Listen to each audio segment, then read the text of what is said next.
There's a star 7,500 light years away that should have exploded almost 200 years ago. In 1843, it erupted so violently it became the second brightest star in the night sky, briefly outshining every other star in the Milky Way. Astronomers assumed they were watching a supernova in real time, but when the light faded, the star was still there. It's called Eta Carinae, and it's still ticking. Hold on. It became the second brightest star in the sky, and it's 7,500 light years away? How bright does something have to be to pull that off from that distance? At peak brightness during the 1843 eruption, Eta Carinae was pumping out light at roughly 50 million times the luminosity of our Sun. For context, our Sun is an average star.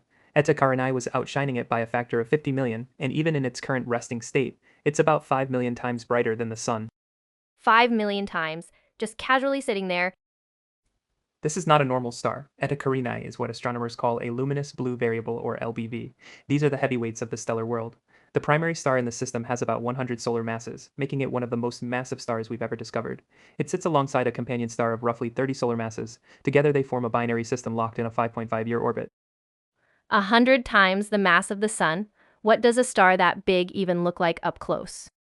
You wouldn't want to be anywhere near it. Stars that massive are in a constant war between gravity trying to crush them inward and radiation pressure blowing them apart. Eta Carinae lives right at the edge of what's called the Eddington limit, the theoretical maximum luminosity a star can sustain before its own radiation starts ripping off its outer layers. And in 1843, it lost that battle?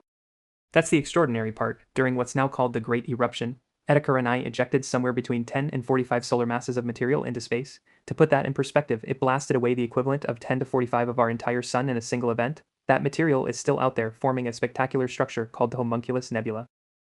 Wait, you said 10 to 45 solar masses. That's a huge range. Why don't we know? Because nothing like this has ever been properly observed in our galaxy.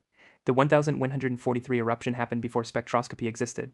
Astronomers at the time could only record brightness. A 2008 study published in Nature confirmed that the ejected material carried a blast wave traveling at over 6,000 kilometers per second, suggesting the eruption was even more violent than previously thought. But pinning down the exact mass ejected requires modeling assumptions that different research teams handled differently.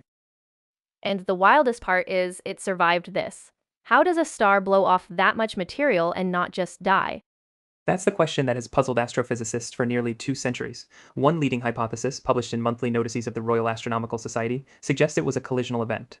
The two stars in the binary system may have gotten close enough during a periastron passage that their gravitational interaction triggered a massive eruption without actually destroying the primary star. Like a near collision that ripped material loose. Think of it more like a gravitational squeeze. When the companion star swings in close, tidal forces could destabilize the outer layers of the primary. Another model proposes that the star hit a critical instability in its core where the energy generation briefly exceeded what the structure could contain, causing a super Eddington outburst. The star survived because the eruption was a pressure relief valve, not a structural failure. Okay, the big question everyone wants to know, when is it actually going to explode, and should we be worried?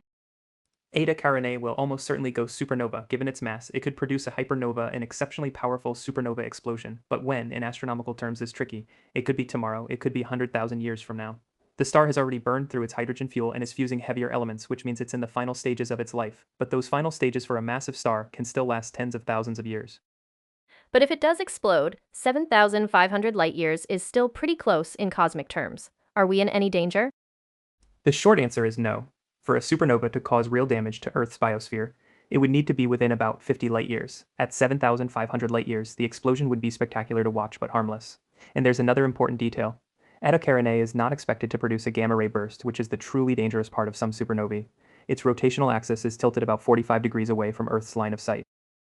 So if it blew up tonight, what would we actually see?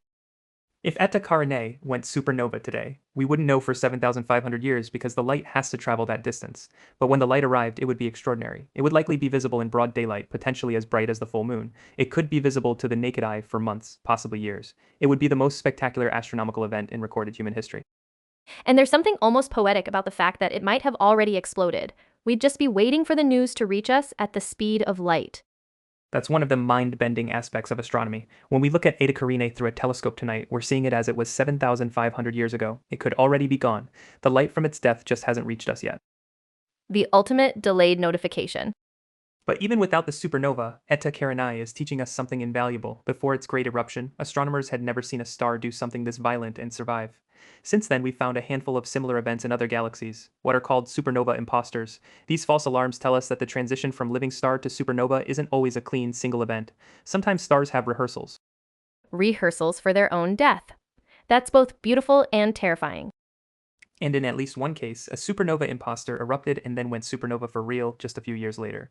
SN 2006 JC in galaxy UGC 4904 had a false eruption in 2004, then actually exploded in 2006, which has some astronomers wondering if Eta Carinae's great eruption was its dress rehearsal. 183 years ago. That's a long intermission. On human timescales, absolutely. On stellar timescales, it was yesterday. Eta Carinae is being monitored continuously by every major observatory, including Hubble and the James Webb Space Telescope. Whatever happens next, we'll be watching. A star 5 million times brighter than our sun that survived its own near death, surrounded by the wreckage of its last tantrum, waiting to go out in what might be the biggest bang our galaxy has seen in centuries. That's not a star. That's a drama. All the sources and studies we referenced are linked below. Stay curious. And if you're in the southern hemisphere, point a telescope at the Carina Nebula sometime. That dim speck of light has quite a story to tell.